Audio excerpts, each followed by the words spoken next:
everyone, so for Holi this year I thought of sharing a super easy recipe which you can make in less than 30 minutes.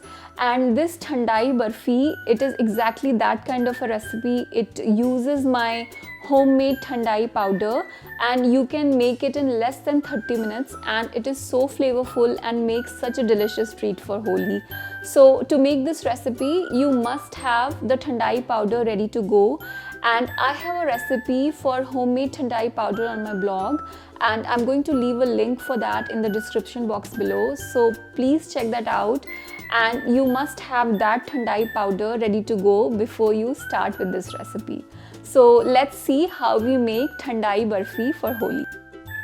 So first we are going to take a small pan and to that add some milk and add saffron strands to it. Remember to crush the saffron strands before you add it to the milk, and then we are going to set this aside and start working on the recipe. Take a pan and to that add some butter. This is unsalted butter, and once the butter melts, add milk to it. Mix them both, and then you are going to add milk powder, the prepared homemade Thandai powder, and the prepared saffron milk that you had prepared earlier to the pan, and then mix this all together until it's well combined.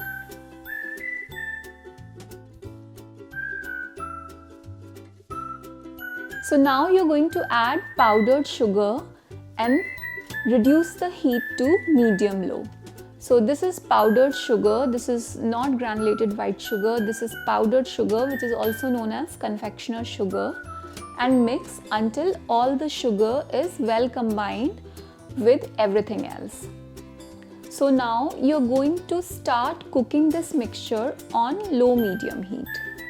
So keep cooking it and keep stirring it all the time, and after around 4 minutes on medium-low heat, my mixture started leaving the sides of the pan.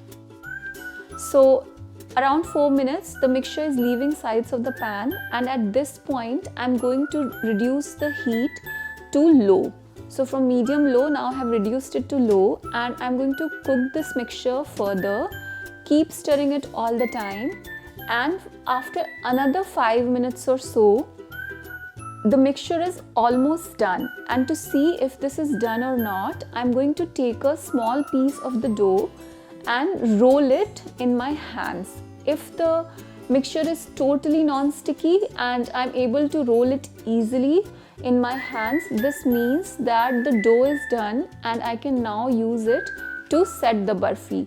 If your dough is sticking to your hands and you're not able to roll it properly, it means you need to cook it for some more time. Now transfer the dough onto a parchment paper, or you can use a square pan or whatever you are using to set the burfi.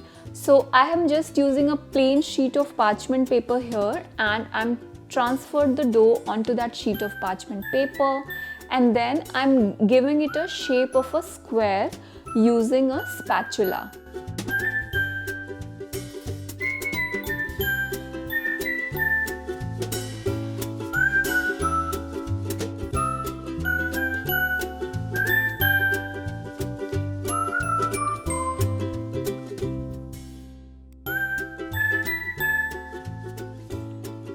So once the burfi has set, you're going to cut it into pieces.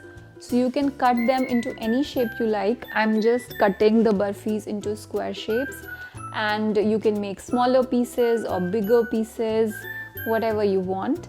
And then once you have cut all the pieces, you can store this in an airtight container and keep this refrigerated.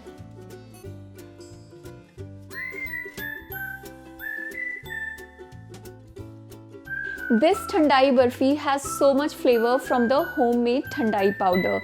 It has all those wonderful spices like cardamom, fennel, rose, saffron, and there's cashews, there's almonds. So there's so much flavor from the Thandai powder, and these burfi, they taste absolutely delicious. They taste just like the drink Thandai but in a burfi form. I hope you guys will give this recipe a try. You can make this for your party, or you can also make it and gift to your friends and family, and let me know how it turned out for you. Hope you guys enjoyed this recipe. Please like, share and subscribe, and I'll see you guys next time with yet another recipe. Until then, happy cooking and take care.